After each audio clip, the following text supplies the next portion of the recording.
నకిలీ తొలి వెలుగు చక్కర్లో పడద్దు, అసలైన తొలి వెలుగును ఫాలో అవ్వండి. ముందుగా మన ముఖ్యమంత్రి వర్యులకు మేము చేతులెత్తి నమస్కరిస్తున్నాం. గత కొన్ని సంవత్సరాలుగా మేము దుబాయ్ గల్ఫ్ దేశాలలో ఎంతోమంది కార్మికుల మృతదేహాలను చేతుల మీదుగా మేము పంపాం సార్.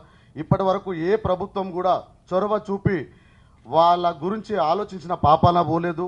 కానీ ఈ వచ్చిన 4 నెలల్లోనే మన కాంగ్రెస్ ప్రభుత్వం వారు కార్మికుల పక్షాన చొరవ చూపి వాళ్ళ గురించి ఆలోచింపజేసే రకంగా 2 కార్మికులకు 5 లక్షల ఎక్స్గ్రేషన్ కూడా ఇవ్వడం జరిగింది. దానికి కార్మికుల పక్షాన మేము చేతులు జోడించి నమస్కరిస్తున్నాం కాంగ్రెస్ పార్టీ వారికి. అలాగనే ఏ రకమైనటువంటి మరణం సంభవించినా కూడా ప్రతి కార్మికునికి 5 లక్షలు చేరేలా మీరు కృషి చేస్తారని చెప్పి మనస్ఫూర్తిగా కోరుకుంటున్నాము. అలాగనే గల్ఫ్ దేశాలలో జైళ్లలో ఎన్నో రకరకాల ఇబ్బందులకు గురై తెలిసి తెలియని కేసులలో మగ్గుతున్నటువంటి కార్మికులకు ఎలాగా బయటకు రావాలి, ఎవరు సాయం చేస్తారని చెప్పేసి వేల సంఖ్యలో ఎదురు చూస్తున్నారు సార్.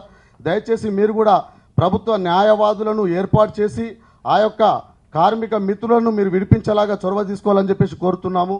అలాగనే ఏదైతే కార్మికుల ఏజెంట్ మోసాలకు గురవుతున్నారో, ఇక్కడ మన ఇండియాలో ఏదైతే ఇండియా నుంచి దుబాయ్కి వలస వస్తున్నారో వాళ్ళకు ఒక ప్రత్యేకమైనటువంటి ఎన్ఆర్ఐ సెల్లులు మంత్రిత్వ శాఖను ఏర్పాటు చేసి వాళ్ళకు ఒక ట్రైనింగ్ లాంటిది ఇప్పించి వాళ్ళని పంపిస్తే కనుక వాళ్ళు ఇంకా చేసుకోవడానికి కూడా చాలా బాగుంటుందని మేము అనుకుంటున్నాం సార్. అది మీరు ఖచ్చితంగా చొరవ చూపాలి.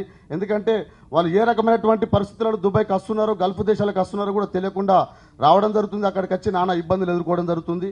మంత్రిత్వ శాఖను నెలకొల్పి వారి కష్ట సుఖాలను కూడా చూడవలసిందిగా కోరుతున్నాము. అలాగనే కార్మికుల కుటుంబాలకు కూడా పెద్ద దిక్కులాగా, ఇంటికి పెద్ద కొడుకులాగా మీ యొక్క ప్రభుత్వం అండగా నిలవాలని చెప్పేసి కోరుకుంటున్నాం sir. Thank you very much ఈ అవకాశం ఇచ్చినందుకు. చింతల్టాన ప్రవీణ్ ఫ్రమ్ కువైట్.